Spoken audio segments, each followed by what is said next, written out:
গরমকালের একটা খুবই পছন্দর সবজি এঁচোড়। সারা বছর তো তেমন একটা পাওয়া যায় না, আর এটা হচ্ছে আমার ভীষণ ফেভারিট একটা সবজি। যেভাবেই রান্না করা হোক না কেন আমার খুব পছন্দ। তো আজকের আবার রান্নাঘরে এঁচোড়ের একটা প্রিপারেশন হবে, তার জন্যে সকাল সকাল বাজারে আসা হয়েছে।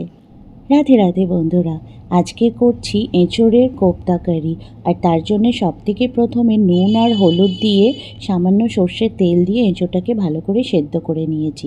এদিকে আলুও ডুমো ডুমো করে কাটা হয়ে গেছে, মশলা রেডি।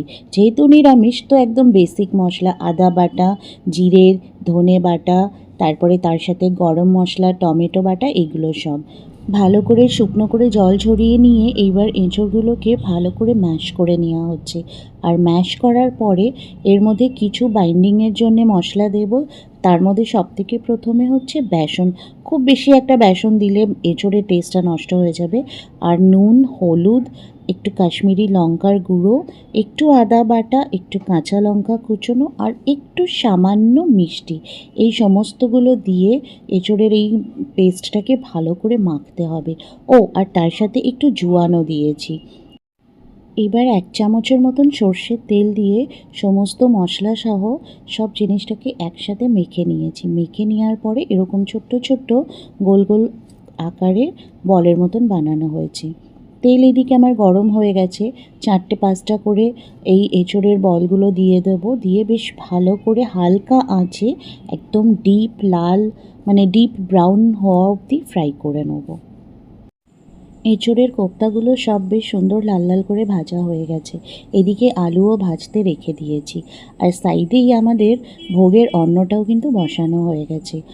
আলু ভেজে তুলে রাখার পরে এইবার হচ্ছে মশলাটা কষাবো।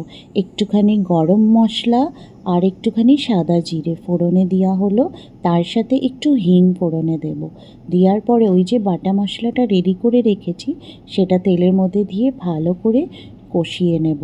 আর এই মশলাটার সাথেই আমি হলুদ আর একটু কাশ্মীরি লঙ্কার গুঁড়োও কিন্তু দিয়েছি।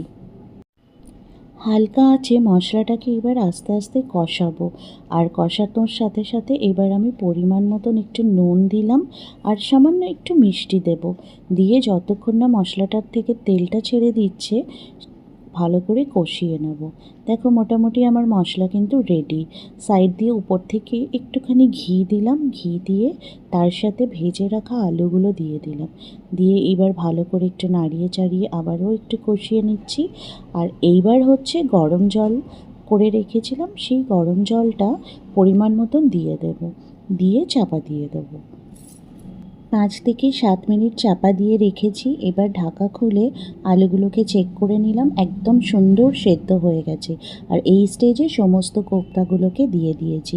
দেওয়ার পরে আবারও 3 থেকে 4 মিনিট, ওই যতক্ষণ না কোপ্তার ভেতরে রসটা ঢুকে যাচ্ছে। আমার কিন্তু রান্না কমপ্লিট। ভগবানের উদ্দেশ্যে ভোগ রান্না করা হবে, আর সেটা সুস্বাদু হবে না খেতে, সেটা কি কখনো হতে পারে? এসো আমার সাথে তোমরা সবাইও ভোগ দর্শন করো এবং ভোগ গ্রহণ করো। সত্যি বলছি দুর্দান্ত খেতে হয়েছিল। ভিডিওটা ভালো লেগে থাকলে অবশ্যই কিন্তু একটা লাইক আর শেয়ার করে দিও। রাধে রাধে।